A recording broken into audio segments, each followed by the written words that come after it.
Welcome to Pull to Open. Each Saturday I recap the week's major news stories and divide them into 5 subcategories: pop culture, politics, world news, science and tech, and gaming. So, let's take a look back at the week of July 14th, 2013.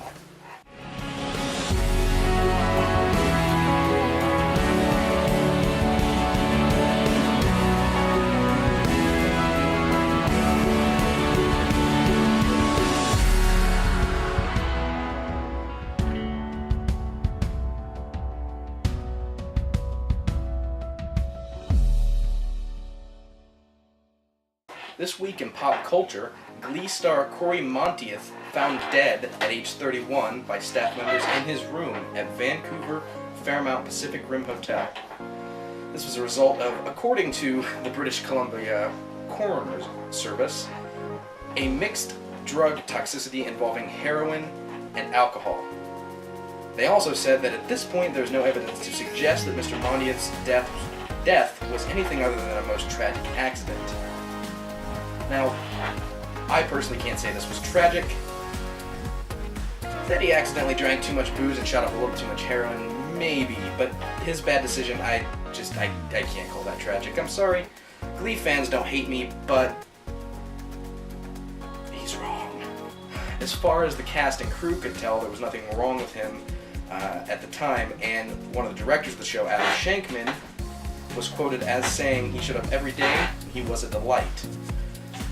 Well, I guess if he just looks to life, well, obviously no hidden subtext there, Previous drug use might not be a bad thing to check into. Unless you've been living under a rock for the past, 2 months, you will probably know the name Edward Snowden. He's the one who outed the NSA and their spying techniques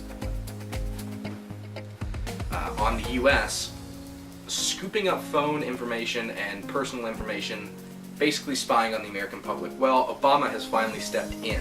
The NSA's phone snooping can no longer be challenged in court, according to the Obama administration. Yes, the Obama administration has responded to a Spygate lawsuit telling a federal judge that the storing of all phone call metadata in the United States is in the public interest and can no longer be challenged in the court of law. In the public interest? I feel like POTUS is trying to pull the biggest prank in the history of the nation. The day the public is no longer able to challenge the government is the day this country is no longer a democracy. You want to know what is in the public interest? Porn. Lots and lots of porn. How can I get my fix when I know some guy behind a desk is getting off on me getting off? Don't lie, America. We all know you're into some kinky shit. The American Civil Liberties Union brought forth the lawsuit and is asking a federal judge to stop the spying program, which they have called one of the largest surveillance efforts ever launched by a democratic government, and they also allege that it breaches First and Fourth Amendment rights. An assistant U.S. attorney, David S. Jones, is quoted as saying, "Most fundamentally, the program does not involve searches of plaintiffs' persons or effects, and therefore does nothing to breach these amendments."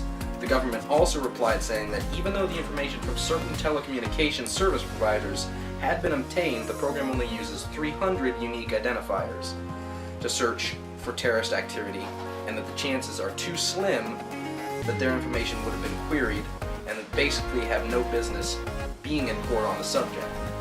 I don't know about you, but 300 sounds like quite a lot. Furthermore, the only service that we know of that is being watched is Verizon, thanks to The Guardian, who leaked that information last month. Not to mention, we have no idea what these identifiers are, and they could literally be anything. I want to be able to go to bed at night knowing that my search for that Cass and Dean fanfic hadn't sent some alert to SEAL Team 6 to come to my house and arrest me. Anyway, on to a brighter story. Queen Elizabeth has cleared same-sex marriage for England and Wales. A bill to allow same-sex marriage is now law, but they aren't expecting any unions to actually take place until 2014. This may have been the quickest I've ever seen anything passed into law, and I've known for a long time the lawmaking system here has been subpar, but holy Bible Belt, Batman, those Brits are quick. The law passed the House of Lords and the House of Commons, as well as have been ratified into law all within the course of 1 week. It takes months, even years, for a bill to be passed through the House of Congress and the Senate, not to mention the President here. And if the bill gets vetoed by the President, it has to go through the whole cycle over again. According to a study at NASA's JPL, or Jet Propulsion Laboratory, Mars' atmosphere is now considered to have been destroyed 4 billion years ago by some catastrophic event. Thanks to help from the Curiosity rover, scientists at NASA have discovered that there may have been volcanic eruptions or a massive impact such as an asteroid or meteor that caused the atmosphere to be stripped away. Dr. Chris Webster at JPL in Pasadena has noted that this data also correlates to data similar to that of Earth and its climate. This information, combined with the fact that the planet itself is 4.6 billion years old, seems to suggest that there may have been life on the planet, while not sentient, before the atmosphere was destroyed. I don't know what kind of life you would have found there, but I'm sure it would have been more intelligent than what we found here. In all seriousness, the science category, you're not going to find many jokes because this was plain cool, and most of the stories are. Last but not least, we move into the gaming category. There are 2 stories for this tonight. Not too long ago at the San Diego Comic-Con, Firefly Online for the iOS and Android platforms has been announced. Hold the phone. Did I say mobile? Yes, I did. Before you move on to the next video, think about this. With Fox Digital Entertainment, Sparkplug Games, and Quantum Mechanics Interactive all working on this game, it could turn out to be something genuinely good. But I have one thing to say to you game developers, and that's don't fuck this up. You get 1 free pass! Second story in gaming tonight, Ubisoft has released a new trailer for their Splinter Cell Blacklist game. It's called the Transformation trailer. Here's the sitrep. Terrorists are going to attack the US once a week, every week, until all US troops are called home. These attacks are called the Blacklist, and Sam Fisher, of the newly founded 4th Echelon, have to stop them. Now, the game itself looks pretty damn good, but the one thing that I and many of the other fans of the series can't get past is they have since changed the voice actor from Michael Ironside to a younger, more athletic person. Now, Michael Ironside had been the voice actor since the first Splinter Cell game. Ubisoft's reasoning behind this? Ironside is too old to handle the new motion capture techniques that they are using. Now, personally, I feel like this was a lazy way out. Before, with the previous games, they had teams of guys working on Sam Fisher. They had a guy for the motion capture, they had a guy doing the voice, etc., etc.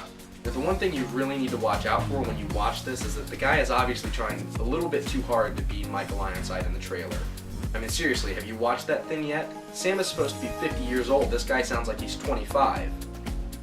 Anyway, that's our show. Thanks for joining me for this week's news recap right here on Pull to Open. The links to all of these stories will be in the description if you want to read them yourself. Don't forget to subscribe, follow me on Twitter, and head over to the official Facebook page and drop a like. The links to these web pages will also be in the description, so go check them out. Hope to see you all right here next Saturday for a brand new episode of Pull to Open. Allons-y.